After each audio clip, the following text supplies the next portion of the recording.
Dimanche 6 janvier 2019, bienvenue à tous et encore très bonne année 2019 à tous les auditeurs de e-radio.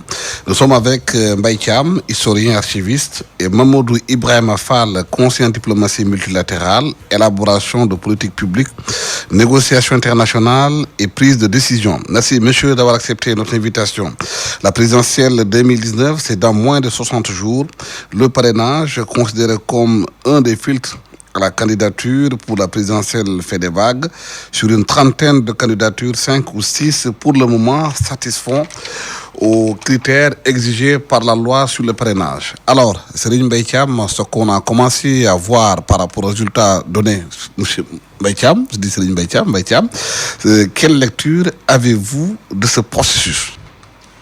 Merci beaucoup, Alassane. Merci pour cette invitation qui va dater ma première intervention sur votre plateau. Vous êtes le bienvenu. Ce ne sont pas les sollicitations qui ont manqué, c'est moi qui ai plutôt manqué de temps, dispersé que j'étais entre mes obligations professionnelles et mes obligations sociales.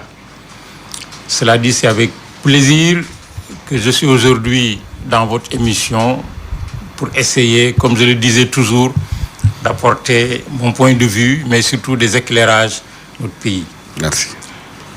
Cela dit, je voudrais d'abord dire que les résultats du parrainage qui viennent de tomber, même si c'est des résultats provisoires, annoncent déjà beaucoup de conjectures, parce que sur une trentaine de candidats qui ont déposé leur dossier, la première liste fait sortir à peine 5 personnes. D'autres sont en train de régulariser, mais les probabilités les plus fortes indiquent que la majorité ne sera pas retenue. Alors, cela va poser évidemment un problème d'interprétation. Il y aura évidemment les plus nombreuses des interprétations d'ordre politique et politicien. Ceux qui sont retenus estimeront que c'est leur représentativité qui les a fait passer. Les autres diront qu'ils ont été écartés, comme toujours. Mais comme toujours, un grand président de club que j'ai fréquenté disait « Quand cela ne marche pas, les Sénégalais, pour eux, les Sénégalais ne cherchent pas leur responsabilité.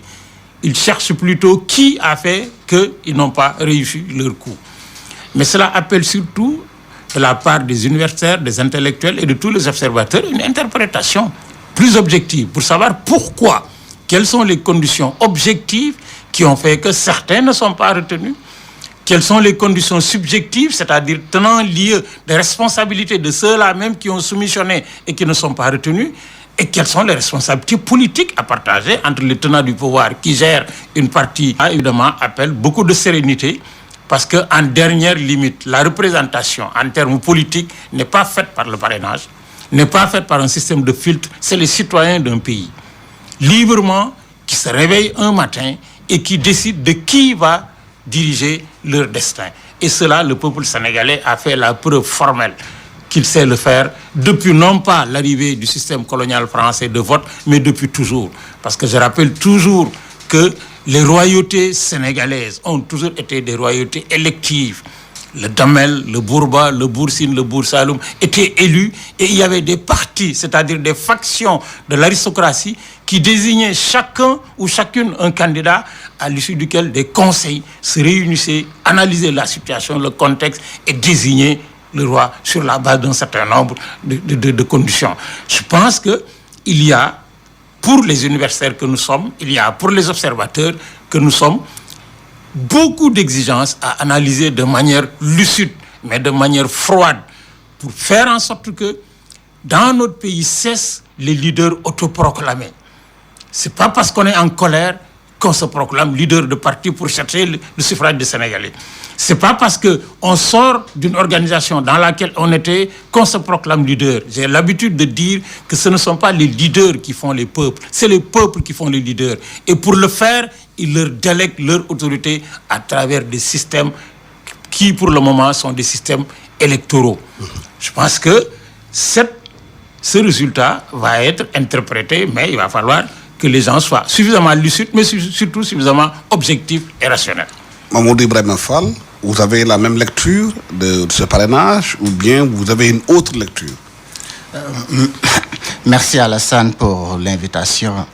Et je remercie M. Thiam, avec qui je partage ce plateau ce soir, et peut-être rappeler à titre liminaire que pour faire une analyse objective des premières tendances qui ont été dégagées concernant la validation ou non de candidature à l'élection présidentielle de 2019, il faut établir une grille de lecture. Une grille de lecture qui, à mon avis, suscite des interprétations, des interrogations, des doutes, mais aussi des évidences. Le Conseil constitutionnel vient de publier une liste, une short list, de quelques candidats qui ont été retenus, 2 candidats qui ont été recalés et 2 candidats qui ont été rejetés et définitivement. Et quelle lecture peut-on faire à partir de cette cartographie? Est-elle une cartographie représentative de la réalité politique dans l'échiquier politique sénégalais? Est-elle un reflet d'un dynamisme politique qui part de tout sens? À partir de cette grille de lecture, on tire donc des enseignements. Le premier lot, nous avons des évidences. Il était évident que le candidat sortant, le président de la République Macky Sall, peut espérer, et les résultats, n'est-ce pas, annoncés par le Conseil constitutionnel le montrent, pouvait espérer sortir comme un candidat qui a réussi le parrainage. Il y a d'autres évidences. Le cas d'Ousmane Sonko, aussi le reflet, n'est-ce pas, d'un dynamisme, d'une rénovation politique et d'une offre à laquelle les populations sénégalaises, dans leur écrasante majorité, ont donné un agrément populaire. Parce que le professeur l'a dit, on peut avoir des revendications ou des aspirations légitimes. Mais le reste, c'est la popularité et l'agrément que les populations vont apposer à votre ambition. Nous avons le cas de Idrissa Seck, un candidat qui, en 2007, avait réussi à avoir 510 000 votes dans l'élection présidentielle de 2007 en face de leader Maître Abdoulaye Wade. Et en 2012, il avait quelques 210 000 votes sans faire campagne électorale. Il était aussi évident que ce Idrissa Seck pouvait espérer légitimement et avec l'approbation des populations avoir sa candidature validée. Nous avons PUR, le parti PUR, qui est un parti, j'allais dire, le parti le mieux organisé à l'état actuel du Sénégal. Un parti discipliné, un parti qui suit des instructions d'un leader moral. Qui avait s'appuyant sur une organisation religieuse. Une organisation religieuse ou non religieuse. Même s'il essaie de le refléter. Ouais, cet aspect, on va y revenir. Mais parlons seulement de l'aspect que nous offrent des arguments publics et politiques dont nous disposons. Donc c'est un parti qui a été légalement constitué sur la base d'un règlement et des lois en vigueur ici au Sénégal, en République. Donc, nous avons Maître Madi Kenya, qui est le candidat qui rassure pour certains. La validation probable de la candidature de Maître Madi Kenya paraît pour certains une surprise. Mais pour les observateurs avisés et les gens qui regardent l'espace politique avec prisme d'anticipation, pouvaient espérer qu'un candidat qui se réclame comme une alternative à une candidature du PDS peut prospérer. Et donc, c'était aussi une évidence, même si c'était à quelques 45 jours de la clôture, n'est-ce pas, du dépôt de validation des candidatures, il a réussi à la fois un exploit et il a fait un exercice pédagogique aujourd'hui qui prospère. Nous avons Khalifa Sall et Karim Wade. C'était aussi des évidences. aujourd'hui, le leader de l'opposition institutionnelle et officielle se dispute entre Karim Wade et Khalifa Sall.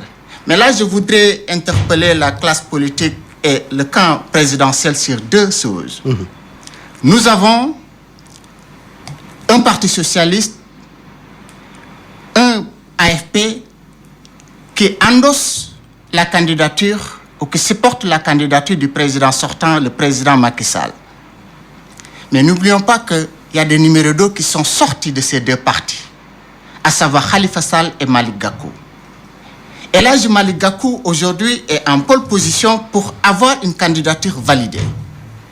Khalifa Sall a sa candidature validée. L'interrogation que tout le monde devrait se poser, y compris les gens de la mouvance présidentielle, c'est de questionner l'apport de l'AFP. On est dans un parrainage validé. C'est un processus. Oui. La validation des candidatures n'est pas encore là. C'est le conseil qui va donner le cutus. Non, je parle de la validation du parrainage. L'apport décisif du Parti socialiste et de l'AFP dans la validation du parrainage du président sortant. Parce que, comme je l'ai dit dans mes propos antérieurs, il y a Khalifa Sall qui est l'esprit du Parti socialiste, comme disent beaucoup d'observateurs, qui a vu ses parrainages validés. Nous avons aussi l'AFP avec Malick Gakou qui sort des côtes, n'est-ce pas, du parti du président Moustapha Niasse et qui aujourd'hui est à quelques encablures de la validation de sa validation. De l'autre côté, nous avons ceux qui ont vu leur candidature rejetée. Je crois qu'en politique, on a le droit de nourrir des ambitions. C'est une légitimité reconnue. Mais aussi, il faut avoir aussi l'honnêteté de faire une lecture objective et de s'adresser aux citoyens sénégalais et de se dire qu'est-ce qui n'a pas marché. Qu'est-ce qu'on a fait et qu'on n'aurait pas pu faire. Et qu'est-ce qu'on aurait pu faire et qu'on n'a pas fait. Cela nous renvoie à expliquer le rejet de certains parrainages que le Conseil constitutionnel vient de prononcer. Et en résumé, on peut dire que le parrainage a réussi deux choses. Lesquelles? Dégager des tendances évidentes d'un côté comme de l'autre. Mais aussi le parrainage a permis au peuple sénégalais d'agréer certaines ambitions et de leur donner un cachet légitime, populaire et peut-être à la fin légal. Voilà un peu brièvement ce que je voulais dire en préliminaire concernant la validation de ces parrainages, en attendant de revenir sur des faits et surtout sur des interprétations avec cette grille de lecture que nous venons de dresser. Cela n'empêche pas certains écartés de dénoncer, selon eux, le parrainage qui a été mis sur place, selon eux, pour écarter certaines candidatures. Oui, mais ça, c'est mis à part l'obligation de rechercher des fondements à leur accusation, parole de politicien, si je pourrais dire, sans aucune considération péjorative. Je reviens à ce que je disais tout à l'heure. Quand les politiciens de notre pays échouent dans leur tentative, ils incriminent d'autres, soit leur entourage qui les a trahis, soit l'État qui les a ceci ou cela. Mais la question fondamentale du parrainage, mais on ne peut pas l'évacuer à partir des résultats premiers du parrainage. J'ai, dès le début de la problématique sur le parrainage, dit que c'est une bonne revanche contre les politiciens eux-mêmes, qui s'en étaient servis pendant plus de 20 ans pour écarter les candidatures de la société civile. Parce que, depuis une vingtaine d'années, l'article L145 du Code électoral obligeait les candidats qui n'avaient pas de parti politique les indépendants à recueillir, je cite, la signature de 0,5% des électeurs inscrits domiciliés dans la moitié au moins des régions du pays, à raison de 1000 signatures au moins par région. Et c'est ça qui avait écarté les politiques et qui avait entraîné une sorte de bourse des valeurs politiques qui ont fait que des politiciens qui avaient de la représentativité négociaient avec des titulaires de partis politiques sans représentation pour être portés et aller aux élections. Djiboka a élu 13 députés pour aller à l'Assemblée nationale sans parti. Avec le parti Talla-Sylla. Et Talla-Sylla qui l'avait porté. Et d'autres. Et ça a entraîné dans ces pays des attitudes qui ne sont pas des attitudes de noblesse politique au sens premier du terme. Mais les politiciens l'avaient fait pour écarter. J'ai rappelé il y a 6 mois, quand on discutait du parrainage, que si Senghor a été élu en décembre 1963 et en février 1968, c'est parce qu'il avait profité du parrainage. Il a profité de la lutte avec Mamadou Dia en 1962 pour insérer dans la loi électorale le parrainage obligatoire par un candidat de 10 députés au moins. Or, comme seule l'Union progressiste sénégalaise, son parti, était à l'Assemblée, ça lui a permis d'être candidat unique en 63, candidat unique en 68 et d'être élu avec des résultats soviétiques, 100%. Quand on entend les politiciens parler dans ce pays, oui, on a l'impression que le parrainage c'est une nouveauté dans ce pays. C'est pas une nouveauté. Senghor, en 1963, en 1968, il fallait, selon la loi, être parrainé, entre autres conditions, par 10 députés siégeant à l'Assemblée nationale. Ce qui a changé avec la nouvelle loi, c'est que le parrainage est un parrainage populaire. Mais en France, le parrainage, c'est les électeurs qui parrainent les candidats. Et les conseillers municipaux et autres. Aujourd'hui, ce qui a changé... C'est tout électeur aujourd'hui. Tout électeur. Aujourd'hui, ce qui a changé, c'est le parrainage populaire. Et Senghor a été élu en 63, avec 100%, parce qu'il était seul candidat. La chose qui a changé, finalement, c'est que on demande aujourd'hui, à travers un filtre populaire, de désigner des possibilités, entre autres conditions de candidature. Moi, j'ai dit dès le début des discussions autour de cette question, sans être d'aucun côté, que j'étais favorable à un système de filtrage. Parce que, pourquoi on a levé la question sur le parrainage? C'est qu'on venait de sortir des élections législatives. Avec 47 listes. Avec 47 listes. Et une ONG de la place avait organisé un atelier où on avait convié tous les partis, opposition comme pouvoir, pour faire une simulation des bureaux de vote. On a mis 47 listes et on a mis des personnes, on a voté devant les partis politiques de l'opposition et du pouvoir. Et on s'est rendu compte que pour faire voter 300 personnes, or, les bureaux de vote dans notre pays sont coupés pour compter entre 300 et 600 électeurs au maximum. Pour faire voter 300 électeurs, il fallait 20 heures. C'est-à-dire plus d'un jour et demi. Or, la loi électorale dit que l'élection se déroule en un seul jour.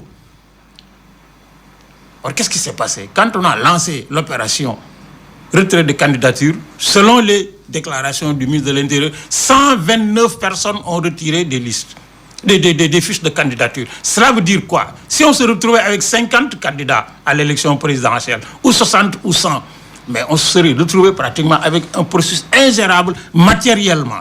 Mais il y a mieux, c'est que à la veille des élections de 2000, le ministère de l'Intérieur, tenu par un officier supérieur de l'armée, avait fait une étude sur les coûts pour un candidat au présidentiel. Et les coûts se chiffraient entre 200 millions et 300 millions par candidat. En 2000, j'ai dit, on est en 2019. Qu'est-ce que ça aurait donné aujourd'hui? Qu'on dépense 1000 milliards pour 50 candidatures, dont les 48 arriveraient avec moins de 5%. On me dira, c'est la démocratie a un coût. Oui. Mais chaque candidat également a un coût. Est-ce que le coût qu'on investit pour un candidat n'est pas, en termes de retour, un investissement pour le... Parce que même ceux qui sont vaincus peuvent beaucoup apporter par la nouveauté du discours, par un certain niveau de comportement, par un discours qui capte. Mais on élimine des gens qui sont là pour participer aux élections, pour qu'au lendemain des élections, ils puissent venir se présenter pour constituer des coalitions, autres subterfuges que les politiques ont inventés dans ce pays, pour tous, après, vainqueurs convaincus se partager le gâteau sur le dos du peuple. C'est ça la réalité. Et je dis, le parrainage, c'est une bonne chose. Maintenant, est-ce que le parrainage tel qu'il a été fait, opérationnalisé, mis en place, ne comporte pas des insuffisances? Bien sûr que si. Et à l'analyse, à l'arrivée, il nous faudra travailler, je veux dire politique, non politique, observateurs, chercheurs et tout, sur les insuffisances du parrainage. Mais il n'est pas question qu'on offre notre pays à des entrepreneurs politiques, des gens qui, à l'occasion d'élections, mais se débrouillent pour trouver une caution, déposer et puis participer aux élections, et même avec 0,0%. On a vu des gens candidater pour la présidentielle, alors qu'ils étaient 6 mois ou 1 an avant candidats aux législatives, tête de liste de leur liste. Ils n'ont pas eu même le plus fort quotient inférieur. Mais c'est normal, c'est naturel. Ils peuvent avoir des ambitions, comme disait M. Fall tout à l'heure. Mais l'ambition a des limites quand c'est nous, je dis peuple sénégalais, qui payons les ambitions. Et je pense qu'il faut continuer à trouver un mécanisme. Est-ce qu'il va s'appeler parrainage définitivement ou autre? Mais il nous faudra nécessairement, dans ce pays, trouver un mécanisme qui permet de faire ce que les archivistes appellent le tri, c'est-à-dire la séparation du bon grain et de l'ivraie dans l'espace politique. Ouais. Monsieur Fall, il y a eu beaucoup de griefs quand même qu'ont porté les candidats au parrainage par rapport au Conseil constitutionnel, dans la façon dont il a travaillé pour faire les listes et sortir ceux qui sont aujourd'hui connus.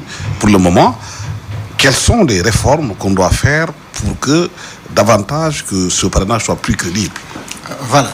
Alassane, vous me permettez tout de même, avant de revenir à votre question, souligner, n'est-ce pas, ce qui me paraît être primordial, n'est-ce pas? C'est les candidatures qui font aujourd'hui l'actualité et qui ont été ou rejetées ou validées. Je parle de l'invalidation des parrains de Bougane Gueye Dany et de la validation probable du candidat Madické Niang et d'Ousmane Sonko. Nous avons 3 personnalités politiques, 3 leaders politiques qui cristallisent aujourd'hui le débat. L'un a vu ses parrainages validés, l'autre est à quelques encablures de la validation de ces parrainages, l'autre recalé. Mais on doit se poser la question pourquoi ces 3 personnes aujourd'hui cristallisent le débat. Pour Ousmane Sonko, j'allais dire la révélation de l'année 2018 et probablement, éventuellement, qui sera l'une des révélations des prochaines élections présidentielles. Nous avons évoqué les évidences. Il n'y avait pas de doute que Ousmane Sonko aujourd'hui s'érige en leader incontestable et que les Sénégalais ont adhéré à sa vision, à ses propositions et ont validé ses parrainages. On le fera le 24 février. C'est pourquoi je parle de parrainage. C'est pourquoi je parle de parrainage.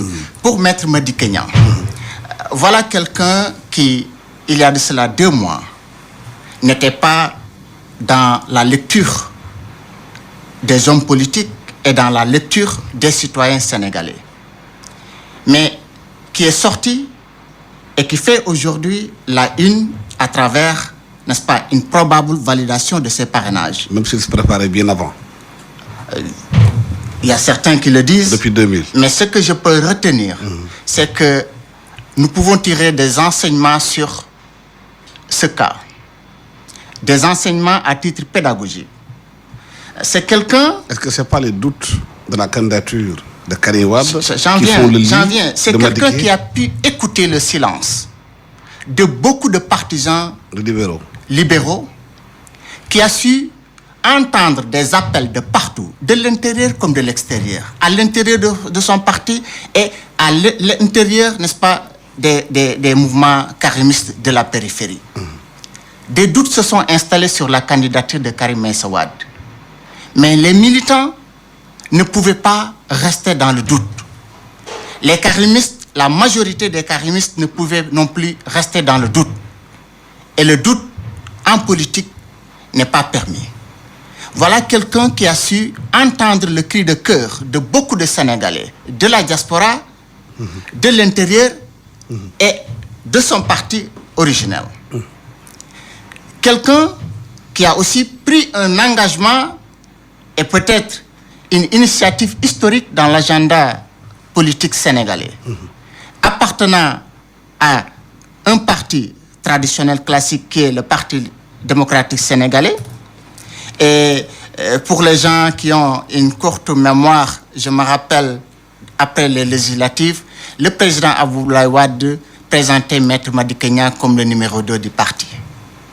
Mais ce numéro 2 a su écouter le cri de cœur de ces jeunes, de ces femmes, de ces Sénégalais et de la diaspora et de l'intérieur et a pris une initiative historique qu'il faut saluer.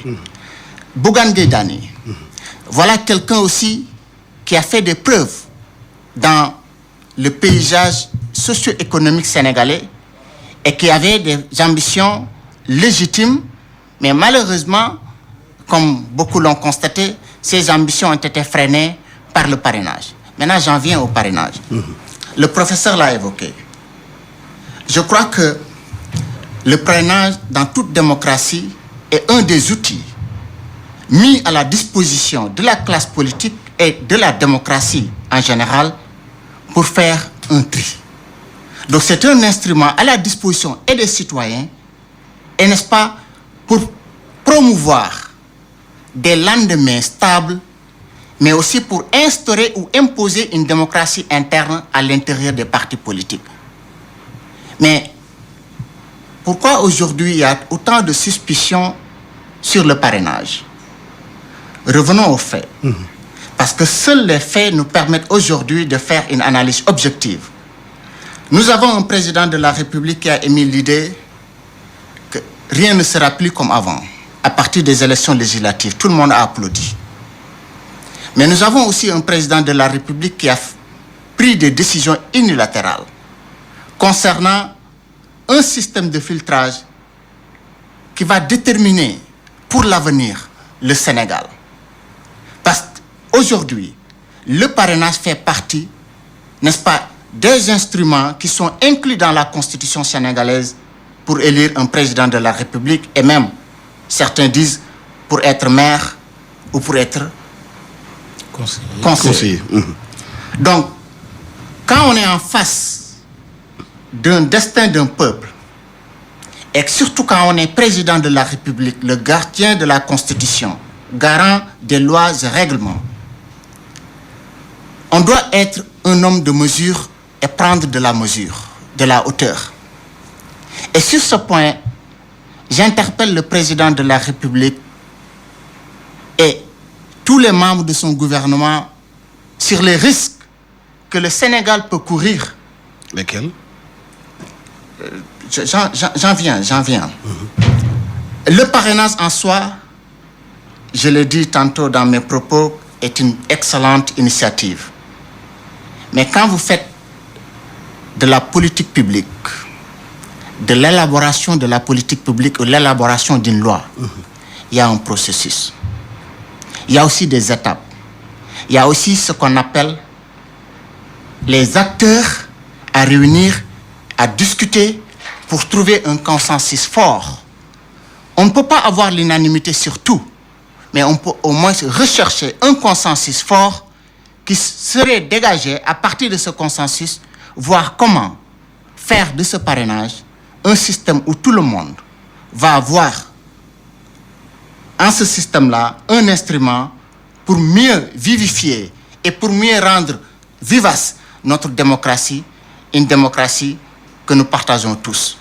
Maintenant, votre question relativement Au risque. au risque. Lesquels? Aujourd'hui, tout le monde critique, je dis, ceux qui ont été Le parrainage. invalidés du point de vue parrainage, mais aussi ceux qui ont vu leur parrainage validé.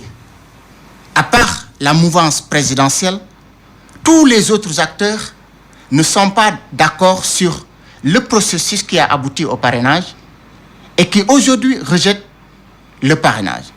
Cela veut dire quoi? Cela veut dire qu'on est en train de semer les germes de perturbation et les germes peut-être même d'une instabilité politique ici au Sénégal.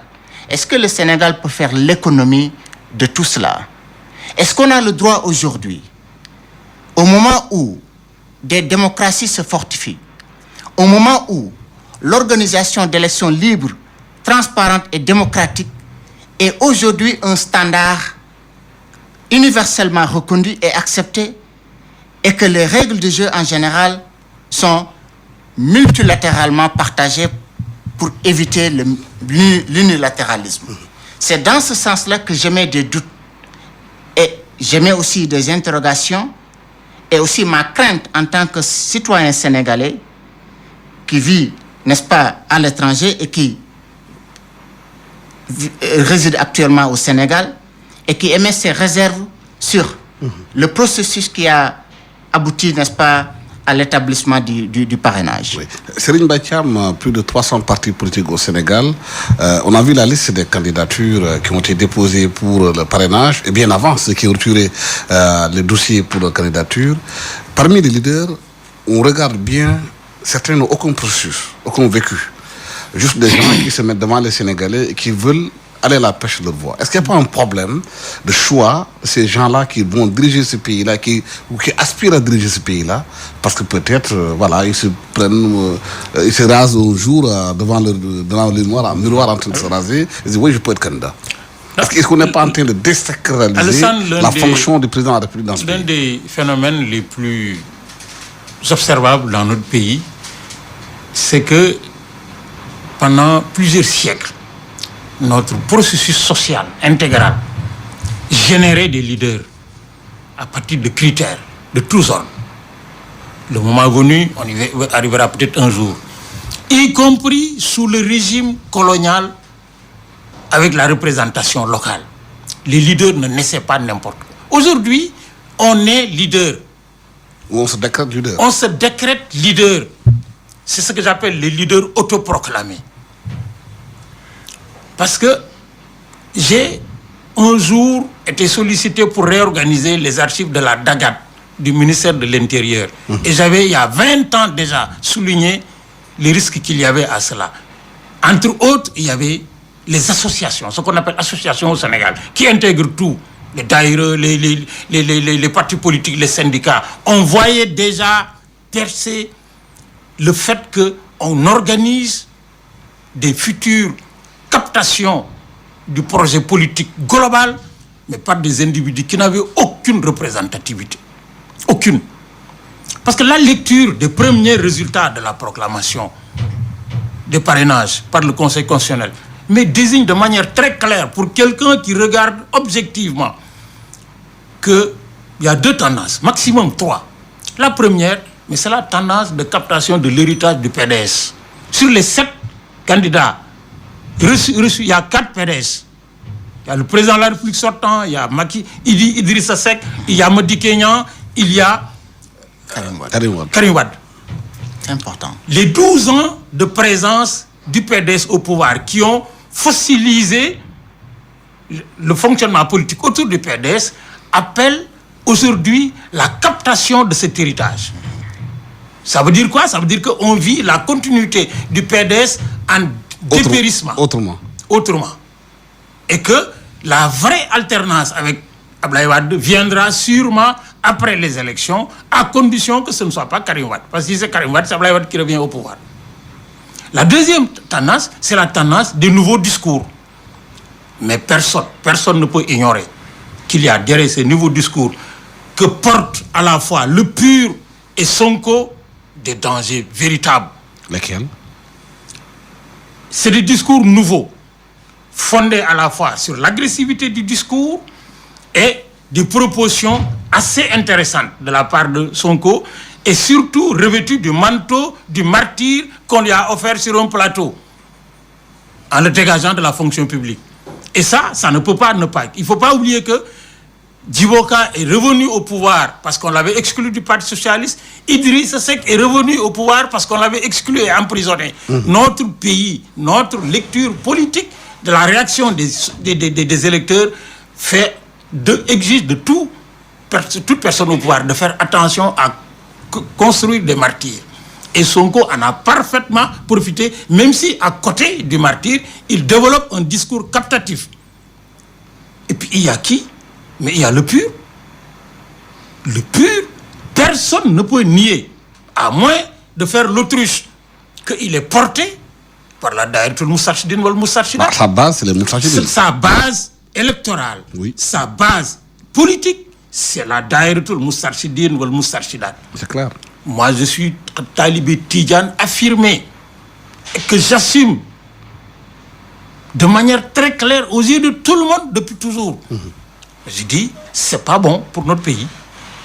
Des partis à tendance confrérique, Mouride, Tidjane, Hadriaou, c'est pas bon pour ce pays. Il faut avoir le courage de le dire. Le cordon ombilical entre le PUR et la Daïratul Moustarchidine doit être clairement précisé. Mais personne ne peut faire croire à un chercheur scientifique qui fonctionne sur la base du doute scientifique que le cordon, il est là. Et je pense que ça, nier cela en allant vers des élections, mais c'est offrir notre pays. Et puis il y a pratiquement les candidatures problématiques, ce que j'appelle les candidatures à problème. Khalifa Sall, personne ne peut nier sa qualité de leader politique. Parce que Khalifa Sall, on ne le connaît que comme politique. Que comme politique. J'ai vu, moi, étudiant à l'université de Dakar, Khalifa Sall, Moustapha Agnès Djiboka arriver à la cité universitaire et déclencher, Abdelkader Sabara et autres, déclencher avec les étudiants que nous étions. C'est des politiques. Or, il faut que les hommes politiques respectent un peu ce pays. On ne peut pas, même quand on rentre dans une mosquée, ils font de la politique. Quand ils vont dans des deuils, ils font de la politique. Quand ils vont dans des baptêmes, ils font de la politique. Mais quand ils sont en politique, eux-mêmes s'auto-accusent de faire de la politique politicienne. Il faut être sérieux. Il faut qu'ils soient cohérents. Les hommes politiques ont réussi à transférer leurs contradictions politiques à la magistrature en leur disant « départagez-nous, soyez l'arbitre ». Or, eux n'ont pas été pratiquement à l'entraînement pour former les équipes, pour travailler sur le système. Et ça, je pense qu'il faut qu'on y réfléchisse. Si on ne veut pas dans notre pays qui a des acquis démocratiques majeurs, moi j'ai fait toute l'Afrique francophone à l'exception d'un ou de deux pays, il n'y a pas photo. Mais une démocratie, elle n'est jamais définitivement terminée. C'est une construction en permanence. Absolument. Et pour la construire, on s'arrête à un moment donné. On nous dit, on n'a pas discuté. Et je termine par là. On n'a pas discuté. Mais parce que dans ces pays, tous les observateurs honnêtes, ce qu'ils observent depuis 3 ou 4 ans, c'est ce que Blalock appelait en communication la rupture de communication entre les politiques. Les gens ne se parlent plus. À la limite, Antoine, ils se détestent. Le discours de haine dans la politique, le discours d'invective, le discours pratiquement d'injure, c'est pas dans nos traditions politiques. Ça veut dire quoi? Ça veut dire que les gens ne peuvent plus se parler. Et parce qu'ils ne peuvent pas se parler, ils créent des vides, des gouffres. Or, Hassanan Eikal disait à la mort de Nasser, les trous laissés béants par les hommes politiques à leur départ n'est que celui qu'ils ont creusé de leur vivant. Il ne faut pas qu'on nous embarque dans des impasses politiques à cause de leur petitesse sur le plan idéologique. Il n'y a pas qu'est-ce qu'on nous propose sinon des injures, des invectives. Maintenant, il y a des discours nouveaux. Et c'est ça que j'ai noté. Il va falloir être vigilant par rapport à leur opérationnalisation sur l'espace électoral. Justement, ces trous et ces béances, comme on dit Mbaye Thiam, est-ce que ce n'est pas ce qui fait aujourd'hui que les politiciens s'attaquent de tout le temps à la justice, en la considérant comme une justice politique instrumentalisée, qui est un des acteurs même de la justice elle-même, qui doute de la justice? Est-ce que ce n'est pas un problème dans ce pays que les politiciens s'attaquent carrément à l'institution qui est la justice? Alassane, je crois que les attaques subies par la justice ne viennent pas simplement de dehors. Même de l'intérieur. C'est des attaques et de l'intérieur et de dehors. Ce que vous ne pouvez pas nier. Quel est le danger de tout cela? Le danger, c'est la désacralisation, n'est-ce pas, de la justice. Un pays sans justice n'est pas un pays, n'en est pas un. Donc, pour vous répondre directement et personnellement, j'ai dit tantôt que les attaques subies par la justice viennent et de l'intérieur et de l'extérieur. D'abord de l'intérieur. Nous avons une justice qui crie au secours. Et nous avons une justice qui fait l'état des lieux et qui dit nous avons besoin de rénover et de réorganiser le fonctionnement, n'est-ce pas, du Conseil supérieur de la magistrature, qui est l'organe régulateur de propositions et d'affectation, n'est-ce pas, des magistrats. Nous avons aussi la perception que le justiciable sénégalais a de sa justice.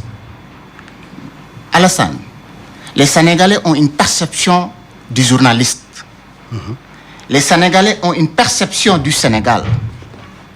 Les Sénégalais ont une perception de leur Parlement. Les Sénégalais ont une perception de leurs enseignants. Et au nom de quoi les Sénégalais ne peuvent pas avoir une perception de leur justice? Bien sûr. Et cette perception aujourd'hui, elle est négative.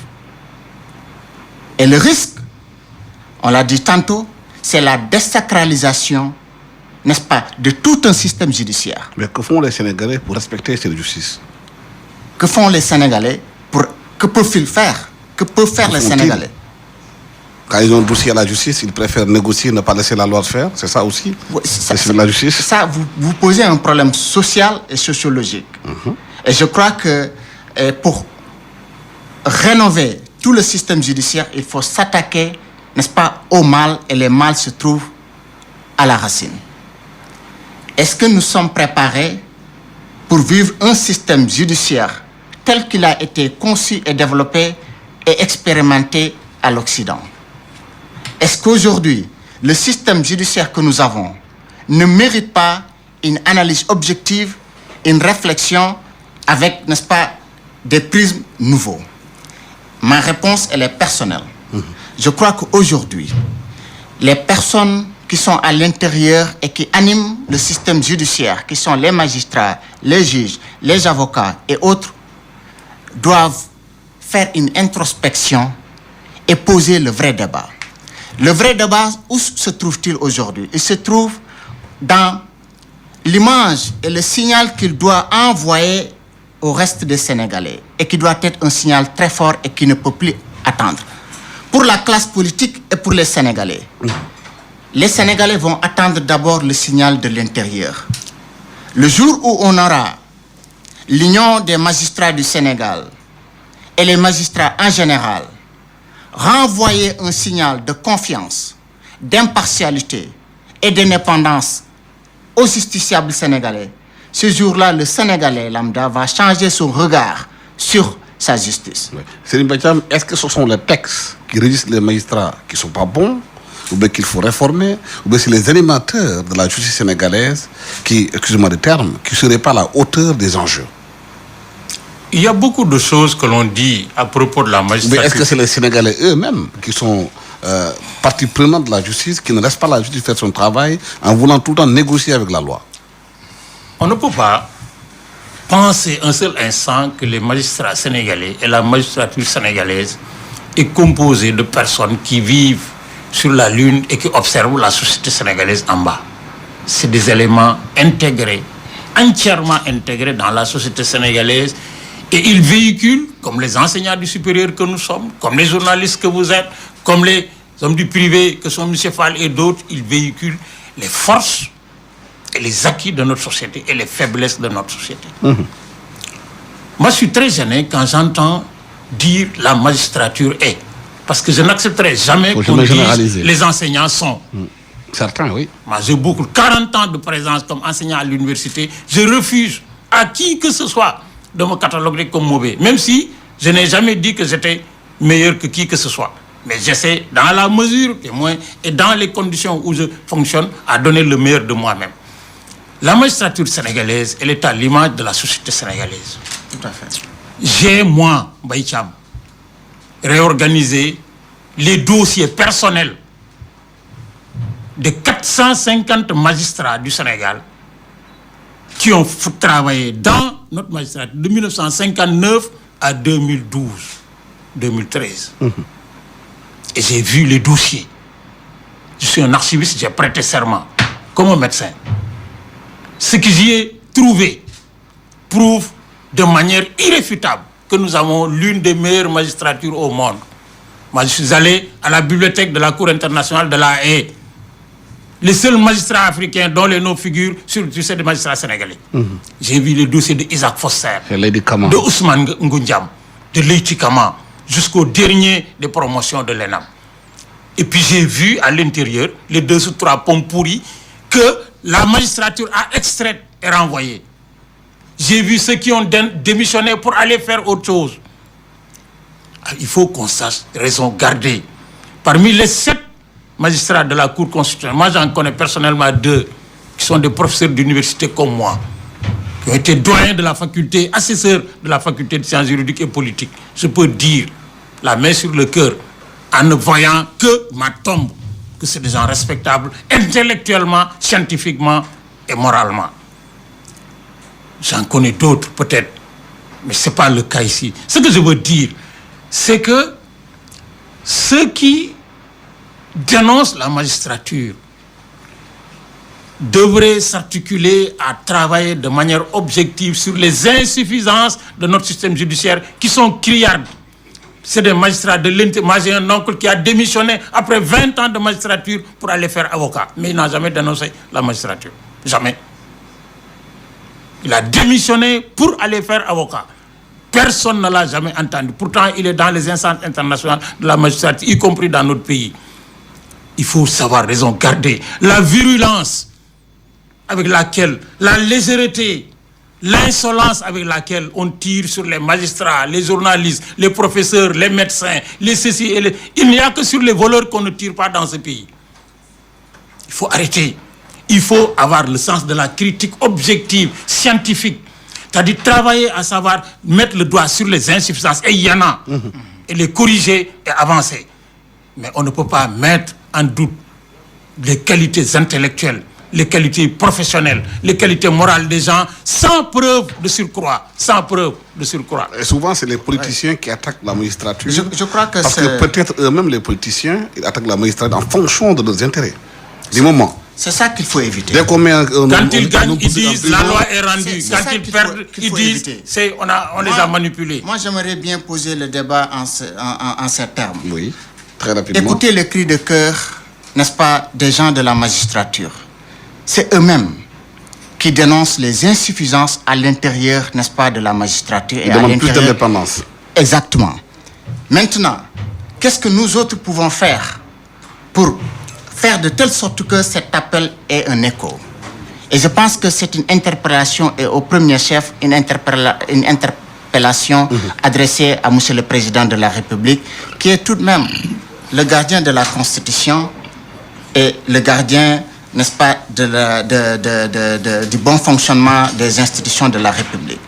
Et sur ce, je voudrais dire à notre ami M. Thiam, il ne s'agit pas de généraliser. Absolument. Il ne s'agit pas de porter des doutes sur tout un corps. Tout un corps. Vous l'avez dit.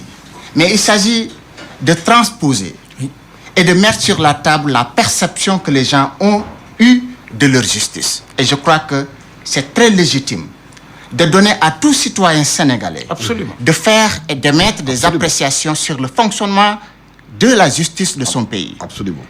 Autant il est donné à vous, n'est-ce pas, comme professeur d'université, de jurer, n'est-ce pas, de la pertinence, de la probité intellectuelle des magistrats que vous connaissez, autant le Sénégalais de l'extérieur et de la périphérie a aussi la légitimité et l'obligation d'émettre, n'est-ce pas, son point de vue sur le fonctionnement à condition de ne pas les insulter.